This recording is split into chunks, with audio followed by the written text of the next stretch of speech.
বন্ধুরা আপনাদের সাপোর্টে আমরা ভিডিও বানাই, একটা লাইক দিন আর সাবস্ক্রাইব করতে ভুলবেন না। আপনারা প্রিয় সিরিয়াল কোনটা নিচে কমেন্টে লিখে জানান, দেখি তো কার সিরিয়াল ফ্যান বেশি।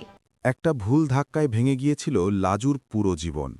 যে ভালোবাসা ছিল তার স্বপ্ন, সেটাই হয়ে উঠেছিল সবচেয়ে বড় অভিশাপ। কিন্তু সেই অন্ধকার থেকেই কি শুরু হবে লাজুর নতুন জয়ের গল্প? মানুষ বলে ভালোবাসা মানেই সব পাওয়া, কিন্তু লাজুর জীবনে ভালোবাসা হয়ে এসেছিল অভিশাপ। একটি ভুল ধাক্কা আর সবকিছু শেষ। সুদেবের সেই রাগের মুহূর্তে কি লাজু আর কোনোদিন চোখ খুলতে পারবে? আজ আপনাদের শোনাব এমন এক নারীর গল্প যে নিজের অস্তিত্ব টিকিয়ে রাখতে লড়েছে সমাজের সব নিয়মের বিরুদ্ধে। লাজুর জীবনে নতুন এক অধ্যায় শুরু হলো, যা আগে কখনো সে কল্পনাও করতে পারেনি। হাসপাতালে সেই যন্ত্রণাময় রাতগুলো কাটিয়ে সে যখন গ্রামে ফিরল, তখন তার চারপাশের বাতাস যেন বদলে গেছে। সুনেব এখন আর আগের মতো খিটখিটে মেজাজের মানুষ নেই, বরং সে এক অদ্ভুত অপরাধ বোধে ভুগছে। লাজু যখন পড়া টেবিলে বসে, তখন সুদেব নিঃশব্দে এক গ্লাস দুধ বা জল এনে টেবিলের কোণে রেখে দিয়ে যায়। সে কথা বলার সাহস পায় না, কারণ সে জানে তার হাতের একটা ধাক্কা লাজুর শুধু কপাল ফাটায়নি, বরং তাদের সম্পর্কের শেষ সুতোটুকু ছিঁড়ে দিয়েছে। কমলা অবশ্য সহজে দমে যাওয়ার পাত্রী নয়। সে মনে মনে গজগজ করে, কিন্তু ছেলের কঠোর অবস্থান দেখে মুখে কিছু বলতে পারে না। ওদিকে শহরে বনলতার সংসার এখন একটা বিষাক্ত মরুভূমির মতো। অনুভব এখন আর সেই বাড়িতে ফিরেও তাকায় না। সে বেশিরভাগ সময় অফিসের কাজে ব্যস্ত থাকে, আর বাকিটা সময় কাটায় লাজুর পড়াশোনার খোঁজখবর নিয়ে। বনলতা মাঝে মধ্যে ফোন করে কান্নাকাটি করে ক্ষমা চায়, কিন্তু অনুভব স্পষ্ট জানিয়ে দিয়েছে যে ক্ষমা শব্দটা বনলতার অভিধানে নেই, কারণ যে অন্যের জীবন নিয়ে ছিনিমিনি খেলে সে ক্ষমার যোগ্য নয়। অনুভব মনে মনে একটা বড় পরিকল্পনা করতে থাকে। সে চায় লাজু যেন এবার ওপেন ইউনিভার্সিটি থেকে নয়, বরং শহরের নামী কোনো কলেজে ভর্তি হয়ে নিয়মিত ক্লাস করে। সে জানে গ্রামে থেকে লাজুর পক্ষে বড় কিছু হওয়া কঠিন, কারণ সেখানে প্রতি পদে বাঁধার পাহাড়। একদিন অনুভব নিজেই গ্রামে হাজির হয়। তার গাড়ি দেখে গ্রামের লোকজনের মধ্যে কানাকানি শুরু হয়, কিন্তু অনুভব সেসবের তোয়াক্কা না করে সরাসরি সুদেবের সামনে গিয়ে দাঁড়ায়। সুদেব তখন উঠোনে বসে জাল ছাড়াচ্ছিল। অনুভবকে দেখে সে কুঁকড়ে যায়। অনুভব গম্ভীর গলায় বলে, সুদেব, আমি লাজুকে শহরে নিয়ে যেতে চাই, ওর উচ্চশিক্ষার জন্য। এখানে থাকলে ওর প্রতিভা নষ্ট হয়ে যাবে। সুদেব মাথা নিচু করে বলে, আপনি যা ভালো বোঝেন তাই করুন। আমি তো ওকে শুধু কষ্টই দিয়েছি। আমার ওকে আটকে রাখার কোনো অধিকার নেই। লাজু ঘরের ভেতর থেকে সব শুনছিল। সে বাইরে বেরিয়ে এসে বলে, অনুভববাবু, আপনি আমার জন্য যা করছেন তার ঋণ আমি কোনোদিন শোধ করতে পারব না। কিন্তু আমি একা শহরে গিয়ে থাকব কোথায়? অনুভব শান্ত গলায় বলে, তোমাকে একা থাকতে হবে না। আমার মা তোমার দায়িত্ব নিয়েছেন। তিনি চান তুমি আমাদের বাড়িতে থাকো। আর বনলতা, সে তো এখন নিজের বাপের বাড়িতে গিয়ে উঠেছে। সে বুঝতে পেরেছে আমার জীবনে তার কোনো জায়গা নেই। লাজু দ্বিধায় পড়ে যায়, কারণ সে জানে এই সমাজ তাদের সম্পর্ককে ভালো চোখে দেখবে না। কিন্তু তার ভেতরে থাকা উচ্চাকাঙ্ক্ষা তাকে বারবার বলছে, এই সুযোগ হাতছাড়া করিস না। লাজু শেষ পর্যন্ত রাজি হয়।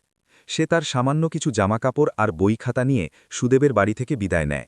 যাওয়ার সময় সুদেব শুধু একজোড়া নতুন পেন লাজুর হাতে দিয়ে বলে, ভালো করে পরীক্ষা দিও লাজু। অনুভব লাজুকে নিয়ে শহরে ফেরে। অনুভবের মা লাজুকে দেখে জড়িয়ে ধরেন। তিনি বুঝতে পেরেছেন রক্তের সম্পর্কের চেয়েও মনের সম্পর্ক অনেক বড়। লাজু শহরের নামী কলেজে ভর্তি হয়। তার বুদ্ধি আর পরিশ্রমের জোরে সে দ্রুত সবার নজরে পড়ে যায়। কলেজের শিক্ষকেরাও তার মেধার প্রশংসা করতে থাকেন। কিন্তু পর্দার আড়ালে বনলতা শান্ত হয়ে বসেছিল না। সে অনুভবের বিরুদ্ধে পরকীয়ার অভিযোগ তুলে কোর্টে মামলা করার হুমকি দেয়। বনলতার বাবা একজন প্রভাবশালী মানুষ। তিনি অনুভবকে চাপ দিতে থাকেন যাতে সে লাজুকে বাড়ি থেকে বের করে দেয়। কিন্তু অনুভব দমে যাওয়ার পাত্র নয়। সে বনলতার অতীত জীবনের সব কুকীর্তির প্রমাণ জোগাড় করতে শুরু করে। বিশেষ করে বিয়ের দিন সে যার সাথে পালিয়েছিল সেই ছেলের সাথে বনলতার এখনও যোগাযোগ আছে এমন সব চ্যাট আর ছবি অনুভবের হাতে চলে আসে। একদিন অনুভব বনলতাকে ডেকে পাঠায়, আর সেই সব প্রমাণ তার সামনে ছুড়ে দেয়। সে বলে, তুমি যদি ভালো ডিভোর্স না দাও, তবে এই ছবিগুলো আমি সংবাদ মাধ্যমে দিয়ে দেব। তখন তোমার বাবার সম্মান কোথায় থাকবে? বনলতা বুঝতে পারে সে অনেক বড় সম্পদ হারিয়ে ফেলেছে। লাজুর এই জীবন থেকে একটা বড় কাঁটা দূর হয়, কিন্তু লাজুর মনে তখনও দোট্টা না। সে অনুভবকে ভালোবাসে ঠিকই, কিন্তু সে চায় আগে নিজের পায়ে দাঁড়াতে। সে অনুভবকে বলে, যেদিন আমি গ্র্যাজুয়েশন শেষ করে একটা চাকরি পাব, সেদিন আমি তোমার পাশে বুক ফুলিয়ে দাঁড়াব, তার আগে নয়। অনুভব লাজুর এই জেদকে সম্মান জানায়। দেখতে দেখতে 3টে বছর কেটে যায়। লাজু এখন আর সেই গ্রাম্য লাজু নেই। সে এখন একজন শিক্ষিত, আত্মবিশ্বাসী তরুণী। সে তার ফাইনাল পরীক্ষায় গোল্ড মেডেল পায়। সমাবর্তনের দিন অনুভব আর তার মা সামনের সারিতে বসে হাততালি দিচ্ছিলেন। লাজু স্টেজ থেকে নেমে এসে মেডেলটা অনুভবের মায়ের গলায় পরিয়ে দেয়, আর অনুভবের দিকে তাকিয়ে একটা মিষ্টি হাসি দেয়। সেই হাসিতে হাজারো যন্ত্রণার অবসান ঘটে। এদিকে সুদেব গ্রামে এখন একা থাকে, কিন্তু সে নিয়মিত লাজুর খবর নেয়। সে শুনেছে লাজু খুব বড় অফিসার হয়েছে। সে মনে মনে খুশি হয়, আর নিজের ভুলের প্রায়শ্চিত্ত করতে গ্রামের গরিব বাচ্চাদের পড়াতে শুরু করে। লাজু আর অনুভবের বিয়ের দিনটা ছিল খুব সাধারণ। গ্রামের মন্দিরে তারা একে অপরকে মালা পরায়। সেখানে কোনো জাঁকজমক ছিল না, ছিল শুধু অফুরন্ত ভালোবাসা আর বিশ্বাস। বনলতা অনেক দূরে সরে গেছে, হয়তো সেও কোনো নতুন ভুল মানুষের সাথে ঘর বাঁধার স্বপ্ন দেখছে। কিন্তু লাজু জানে তার এই জয় শুধু তার একার নয়। এই জয় সেই সব মেয়েদের যারা প্রতিদিন ঘরের কোণে লাঞ্ছিত হয়, অথচ প্রতিবাদের ভাষা পায় না।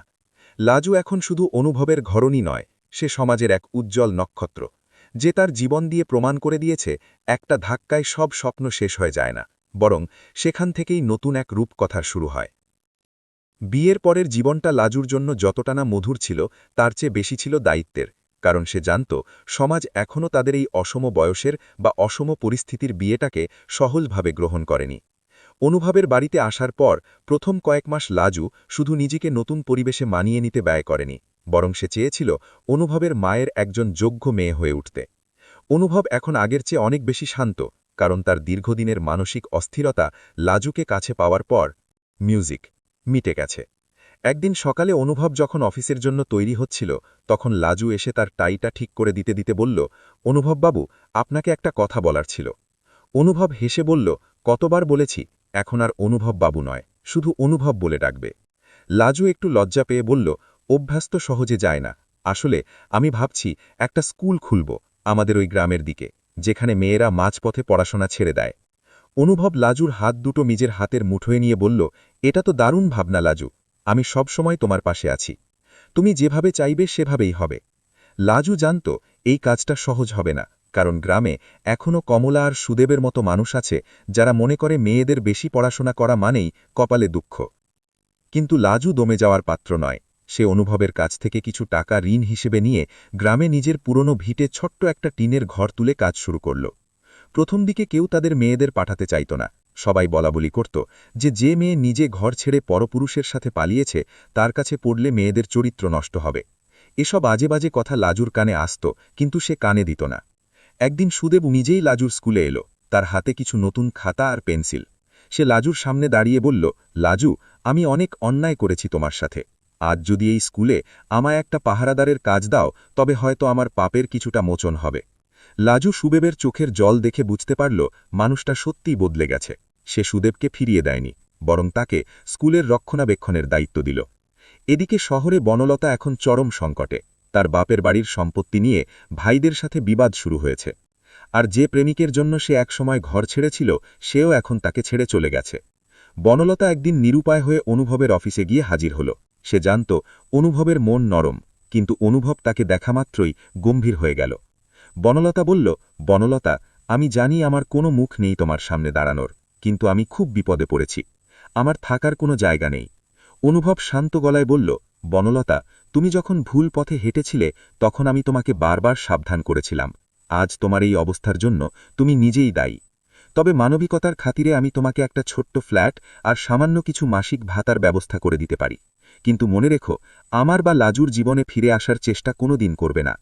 বনলতা বুঝতে পারল সে অনেক বড় সম্পদ হারিয়ে ফেলেছে।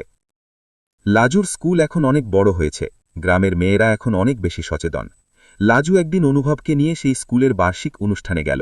সেখানে গ্রামের ছোট ছোট মেয়েরা নাচ গান আর নাটক পরিবেশন করল। অনুষ্ঠানের শেষে লাজু যখন বক্তৃতা দিতে উঠল, তখন তার চোখে জল। সে বলল, একসময় আমি ভাবতাম একটা ধাক্কায় বুঝি আমার সব স্বপ্ন শেষ হয়ে গেল। সুদেবের ওই সন্দেহ আর কমলার ওই কটু কথা আমাকে শেষ করে দিয়েছিল। কিন্তু আজ আমি বুঝতে পারছি, অন্ধকার না এলে যেমন আলোর গুরুত্ব বোঝা যায় না, তেমনি দুঃখ না এলে সুখের স্বাদ পাওয়া যায় না। অনুভব মঞ্চের নিচে বসে গর্বের সাথে তার স্ত্রীর দিকে তাকিয়েছিল। সে ভাবছিল, ভালোবাসা মানে শুধু দখল নয়, বরং প্রিয় মানুষকে তার লক্ষ্যে পৌঁছতে সাহায্য করাই হল আসল প্রেম। অনুষ্ঠান শেষে ফেরার পথে অন্ধকার মাখা মেঠো রাস্তায় অনুভব লাজুর হাত ধরে বলল, জানো লাজু, মিউজিক, আজ আমার নিজেকে খুব ধন্য মনে হচ্ছে। তুমি শুধু আমার ঘর আলো করনি, তুমি শত শত মেয়ের জীবন আলো করে দিয়েছ। লাজু অনুভবের কাঁধে মাথা রেখে বলল, এসবই তোমার বিশ্বাসের ফল। তুমি যদি সেদিন হাসপাতালে আমার হাতটা না ধরতে, মিউজিক, তবে হয়তো আজ আমি অন্য কোথাও হারিয়ে যেতাম। তাদের গাড়ি যখন শহরের দিকে রওনা দিল, তখন আকাশে পূর্ণিমার চাঁদটা যেন আরও উজ্জ্বল হয়ে উঠল। লাজু মনে মনে বলল, জীবন মানে থেমে যাওয়া নয়, জীবন মানে লড়াই করে এগিয়ে যাওয়া। লাজু এখন আর শুধু একজন স্ত্রী নয়, সে একজন শিক্ষিত শিক্ষিকা, একজন পথদর্শক। বনলতাও দূর থেকে তাদের এই সুখী জীবন দেখে নিজের ভুলের আগুনে পুড়তে থাকল, আর অনুভব আর লাজু এক নতুন ভবিষ্যতের দিকে পা বাড়াল, যেখানে শুধু ভালোবাসা আর একে অপরের প্রতি অটল শ্রদ্ধা ছিল। এই পথ চলা হয়তো সারা জীবন এভাবেই সুন্দর থাকবে, কারণ তাদের ভিত্তিটা, মিউজিক, ছিল সত্য আর ন্যায়ের উপর প্রতিষ্ঠিত।